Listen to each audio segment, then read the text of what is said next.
Hola a todos, hoy estamos con Philippe August, vamos a hablar de su libro La Era Milei y vamos a hablar de si Milei es realmente una persona extrema derecha o no. Empezamos.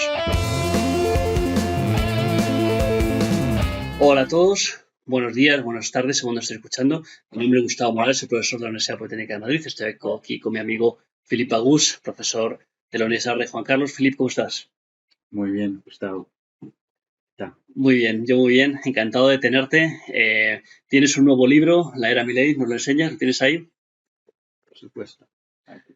La Era Milei, publicado por la editorial Publicaciones del Orden Espontáneo, una nueva editorial que trabaja desde Amazon, Print on Demand. Dejamos el link del vídeo en la caja de comentarios. Y te quería preguntar lo primero, Philip, ¿dónde das clase y dónde se tiene que apuntar alguien si quiere ir a clase contigo? Cuéntame. Yo doy clase ya pues 18 años en la Universidad de Rey Juan Carlos, en Madrid, y tenemos un máster en economía de la Escuela Austríaca, ya desde 2007 ya también, y todo el mundo que esté interesado, pues le recomiendo mucho este máster. Muy bien. Y tú eres entonces un economista de la escuela austríaca. Cuéntanos, aunque muchos seguramente ya sabrán qué es la escuela austríaca, pero cuéntanos brevemente qué diferencia la escuela austríaca de los que no son austriacos. Bueno, la escuela austríaca es una escuela de economía, igual como la escuela keynesiana o los monetaristas, la escuela de Chicago. La escuela austríaca analiza cómo funciona el proceso espontáneo del mercado. Y la enseñanza principal de la escuela austríaca es que todos los bienes y servicios pueden ser producidos en este proceso espontáneo del mercado. No hace falta que el Estado intervenga. De hecho, el Estado sí interviene solo por hacer las cosas peor porque no tiene el conocimiento suficiente para mejorar el resultado de este proceso espontáneo que estudia la escuela austríaca. Muy bien. ¿Y qué significa que Javier Milei sea un seguidor de la escuela austríaca y que sea el primer presidente liberal libertario de la historia? ¿Qué es en realidad el liberalismo y cómo se vincula con la escuela austríaca? Bueno, eh, obviamente, si la escuela austríaca llega a este resultado de que el Estado es injusto, eso lleva directamente a la teoría de la libertad y al liberalismo que quiere restringir el poder del Estado y aboga por la libertad individual. ¿Y hay alguna definición de liberalismo así que te sepas y que te guste? Bueno, bueno, hay muchos. Javier Milei utiliza la del prócer argentino del liberalismo, Alberto Benicastlens, hijo, y él define el liberalismo. El liberalismo es el respeto irrestricto del proyecto de vida del prójimo basado en el principio de no agresión y en defensa del derecho a la vida, propiedad y libertad. Muy bien. Y entonces, ¿cómo surge este libro de la era Milei que has escrito sobre Javier Milei y, digamos, tomando a Javier Milei como referente, explicar el liberalismo y la escuela austríaca alrededor de él? ¿Cómo surge este libro? Bueno, como conocía a Javier Milei de antes de ser presidente, personalmente, eh, yo quería saber si era realmente un economista de la escuela austríaca y si realmente era un libertario interesado a defender las ideas de la libertad. Y sí, llegó a la conclusión que sí, que es así. Es uno de los nuestros, entonces yo pensaba, uno de los nuestros es imposible que alguien que además lo dice abiertamente que el Estado no es la solución, sino es el problema, los impuestos son el robo, los políticos son los parásitos, es que no lo esconde, sino lo dice de forma proactiva. Entonces, ¿cómo alguien así podría ser presidente de un país? Y me pareció un milagro que requiere una explicación, ¿no? Y en el libro intento explicar este milagro y utilizarlo también para explicar estas ideas que tiene Javier Milei del libertarismo, de la escuela austriaca, para explicarlo a un gran público. Una cosa que te quería preguntar, Philip, ¿es realmente Milei una persona de extrema derecha, como dicen algunos medios en España, o realmente es otra cosa? ¿No? Hemos dicho que es un liberal libertario y quería, en primer lugar, porque mucha gente que nos está viendo no sabrá bien cuáles son las distintas familias que hay en el liberalismo, ¿no? Explícame un poco, pasando un poco desde el liberalismo clásico, el minarquismo, narcocapitalismo, paleolibertarismo, explícame un poco qué diferencias hay entre estos conceptos. Todo el liberalismo quiere reducir la violencia del Estado, ¿no? En la sociedad civil, en la economía, etc. Los liberales clásicos, ¿no? Como Adam Smith, o quieren reducir pues, el tamaño del Estado y maximizar la libertad individual. Muchos de estos liberales clásicos son minarquistas, y un minarquista es alguien que quiere reducir el Estado a 3 funciones básicas. Defensa interna, es decir, policía, seguridad interna, externa, ejército, y los jueces, ¿no? Solo estos 3 sectores serían estatal, y solo para eso se recauda impuestos, el resto, educación, sanidad, carreteras, infraestructura, todo eso sería privado.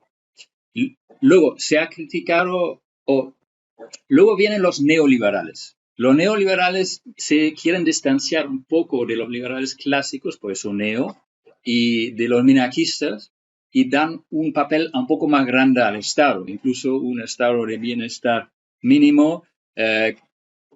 Dicen que el Estado tiene que poner unas normas, unas normas, y, por ejemplo, también proteger la competencia, es decir, intervenir cuando surgen monopolios o cárteles. Y a estos neoliberales, eso sería, por ejemplo, Milton Friedman, la Escuela de Chicago, o también los ordoliberales alemanes se clasifican ahí, ¿no? Estos surgen a partir de los años 30.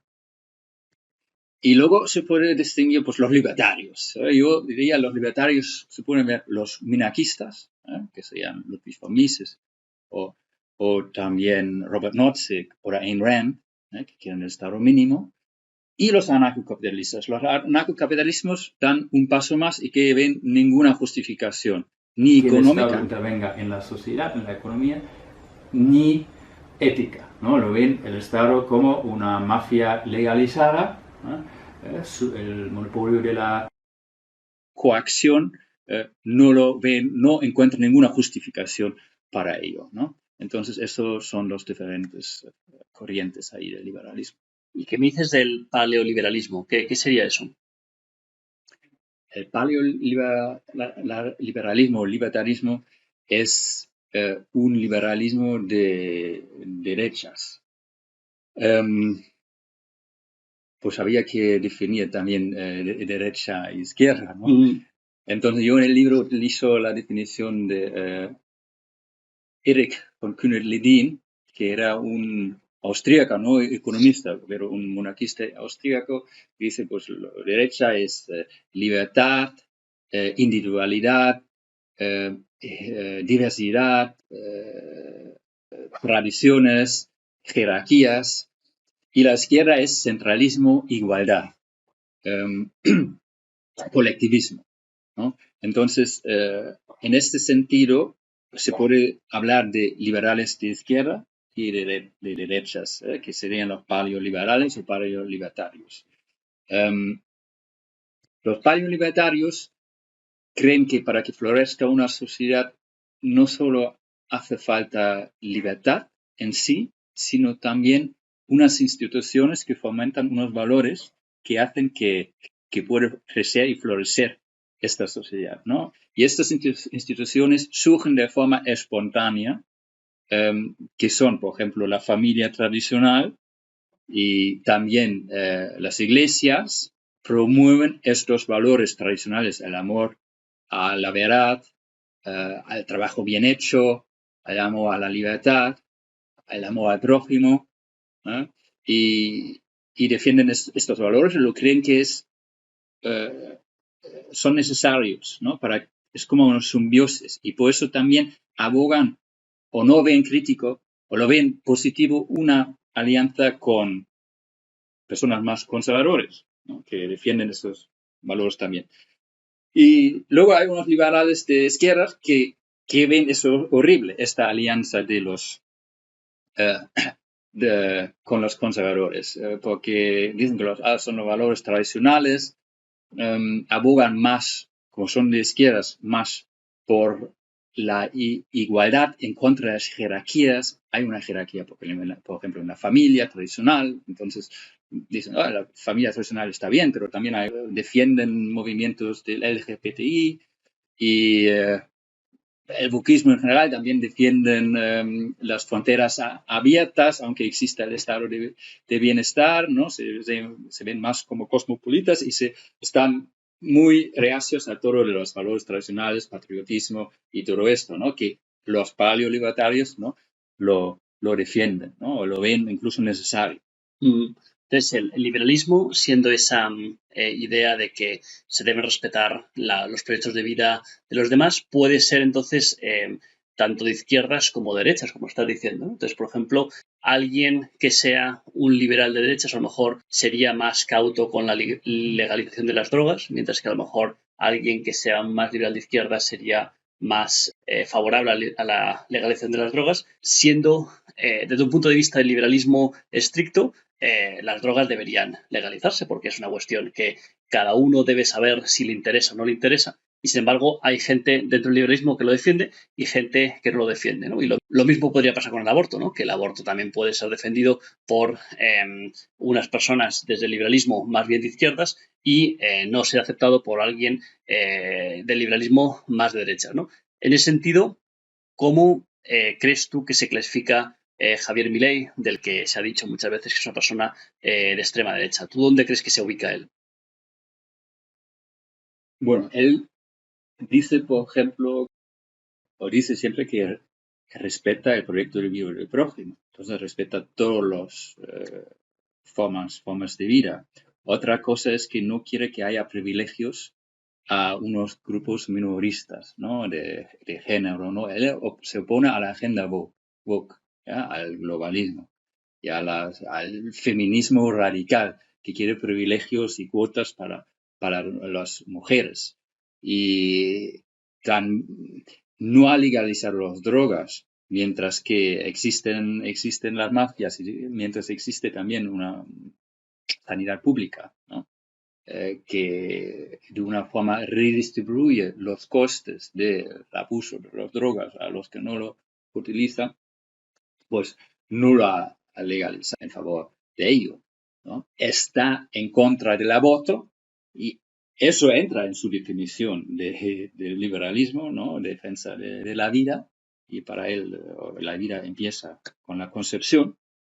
Entonces, para él es claro que es una posición muy conservadora, ¿no? Que está en contra del aborto. Y como está mucho en contra del wokismo y también favorece el patriotismo, ¿no? Que también está muy difundido en Argentina, ¿no? Y quiere hacer Argentina grande otra vez, acotar muchos gastos, pero el gasto militar no, también ha celebrado la guerra de los Malvinas, ¿no? Se ha conmemorado, mejor dicho, a los soldados que antes los gobiernos de izquierda no lo hacían. Entonces, todo eso indica que Javier Milei está más como un libertario. Y hay una cosa más, ha hecho esta alianza con conservadores, ¿no? Ha tenido una candidato como vicepresidente que representaba o representa este sector, y sí, muchos sectores conservadores han votado a Milei. También, Philip, se ha dicho que Milei es un populista de derechas. ¿Qué piensas tú sobre este término?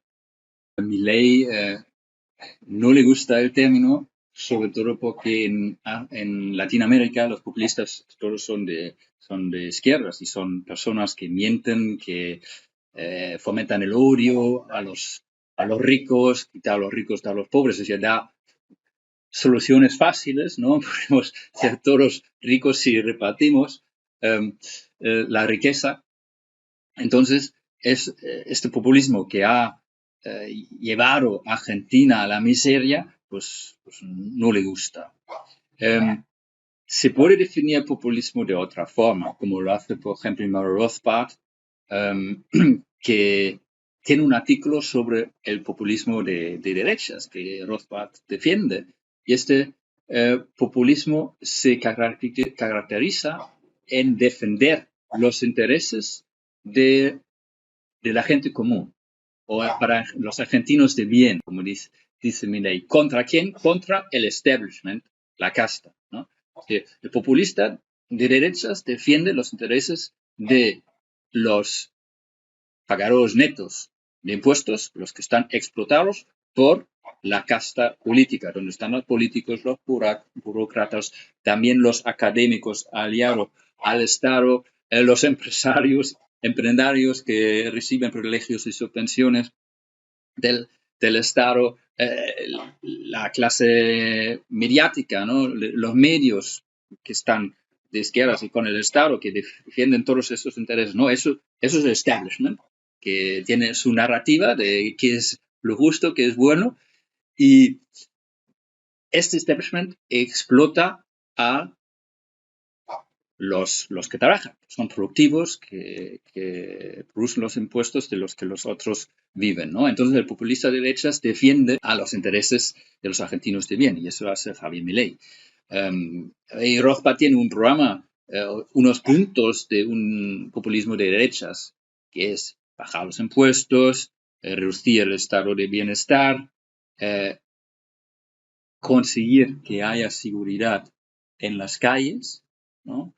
Es decir, lejos de que el criminal es una víctima de la sociedad, que, pobrecito, ha tenido una infancia muy, muy dura y pues es más bien una víctima, no, hay que castigar a los criminales, y eso hace también Javier Milei, ¿no? La criminalidad ha bajado muchísimo, también gracias al trabajo de la ministra Patricia Bullrich.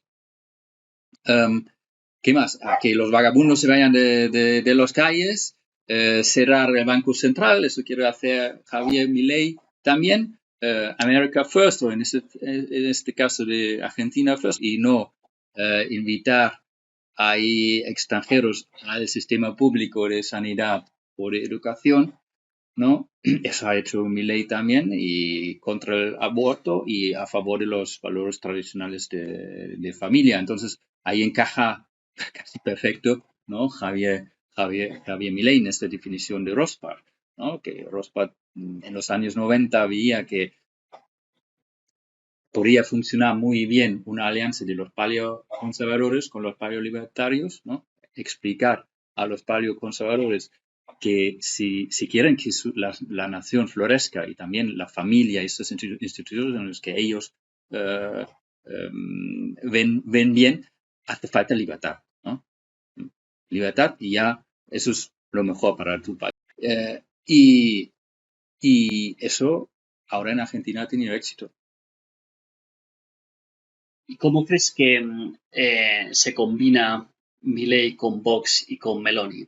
Porque hay, digamos, Vox y Meloni son de un ámbito más conservador, y en ese sentido quizás hay valores desde el punto de vista económico que no serían combinables con las ideas económicas de Javier Milei, ¿no? ¿Cómo crees que se casan esas dos familias?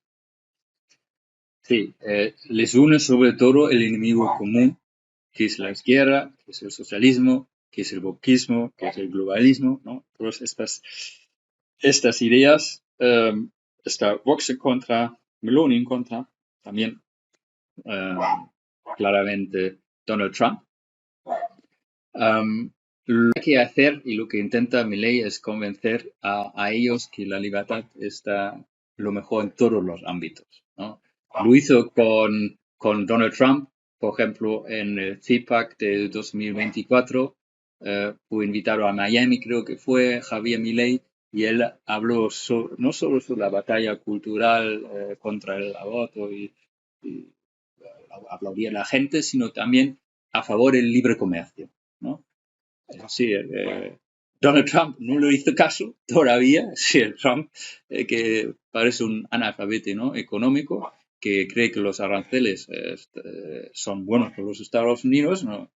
Obviamente para los consumidores estadounidenses son muy malos, que tienen que pagar más por los bienes que quieren comprar. Y es un impuesto, y Milei está en contra de todos los impuestos, y ahí Trump sube los impuestos.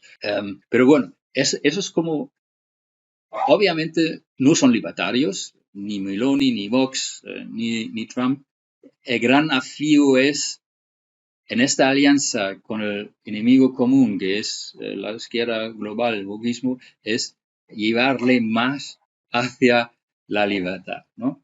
El ejemplo de la Argentina, si funciona, puede llevarles a hacer a estos políticos, que al final son unos oportunistas, llevarles más a estas ideas. Ellos no serán convencidos por corazón, como Milei, de las ideas de la libertad, que Milei da su vida por estas ideas. Estos no. Pero el ejemplo de Milei y sus argumentos a lo mejor les puede llevar ahí. Y eso es el gran fin. Es que esa es digamos, la mejor carta para que el liberalismo pueda tener éxito desde un punto de vista político, es hacer esa alianza con los conservadores. ¿Tú crees que esa es la carta ganadora? Creo que es la única oportunidad. Yo creo que, por un lado, creo que el paleolibertarismo es correcto en el sentido que para que una sociedad florezca, si la gente no ahorra, si es hedonista, si son drogadictos, aunque haya libertad, no va a florecer. Entonces, hace falta unas instituciones que fomentan estos valores que son tradicionales y además previenen que surja otra vez el Estado, ¿no? La familia o las iglesias son como contrapesos al crecimiento del Estado. Entonces, es muy importante, son muy importantes. En ese sentido, creo que no hay otra, en el sentido que Milei no hubiera ganado en Argentina solo con los votos de libertarios anarcocapitalistas, ¿eh? Con la interpretación más favorable en los pasos ganó el 30%, ¿no? Y luego hizo la alianza y los votos más conservadores del PRO, ¿no? Y llegaron a tener la mayoría. Es decir, ahora mismo no hay la posibilidad de cambiar la política solo con los libertarios, sin alianzas. Y por último, la amenaza de un totalitarismo de izquierda con la cultura de cancelación, wokismo, es tan grande que hay que intentarlo y buscar amigos aliados se puede encontrar, y ojalá convencerles que abrazan las ideas de la libertad en todos los ámbitos. Pues muchas gracias, Philip, por aclararnos todos estos conceptos, que como hemos comentado antes, están sobre todo contenidos en el capítulo 2 de tu libro, La Era Milei, disponible para compra en Amazon en todo el mundo. Y bueno, pues con esto creo que le hemos dado un buen repaso a desmitificar que Javier Milei sea una persona de extrema derecha. Creo que esas etiquetas que se ponen muchas veces por parte de los periodistas y por parte de los políticos, simplemente para clasificar o para desvirtuar las ideas de los adversarios políticos, creo que es bueno a veces aclararlas. Y bueno, pues para todos aquellos que nos vean con ánimo de atreverse a saber y atreverse a conocer en detalle las cosas, creo que tus comentarios y tus ideas son muy valiosos, Philip. Muchas gracias por acompañarnos hoy. Muchas gracias, Gustavo. Un placer. Nos vemos. Un saludo. Adiós.